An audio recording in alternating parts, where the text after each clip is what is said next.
ശിരൂരിലെ ഗംഗാവാലി പുഴയിൽ ഈശ്വർ മാൽപ്പയുടെ നേതൃത്വത്തിൽ ഇപ്പോഴും പരിശോധന തുടരുകയാണ്. ഇനി മിനിറ്റുകൾ മാത്രമാണ് ഇന്നത്തെ തെരച്ചിലിന് അവശേഷിക്കുന്നത്.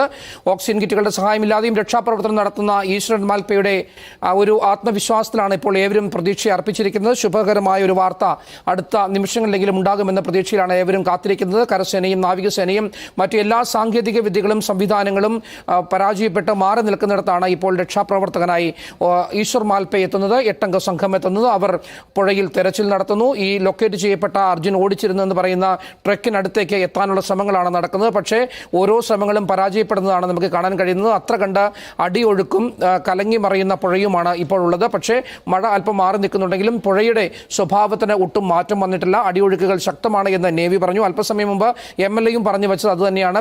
പ്രതിസന്ധികൾ വളരെ ഏറെയാണ്. ഓരോ നിമിഷവും പ്രതിസന്ധികൾ കുറയും ലക്ഷ്യസ്ഥാനത്തേക്ക് എത്തുമെന്നതായിരുന്നു പ്രതീക്ഷയെങ്കിലും ഇപ്പോഴും ആ ലക്ഷ്യത്തിലേക്ക് ട്രക്കിനടുത്തേക്ക് ക്യാബിനടുത്തേക്ക് എത്താൻ കഴിയുന്ന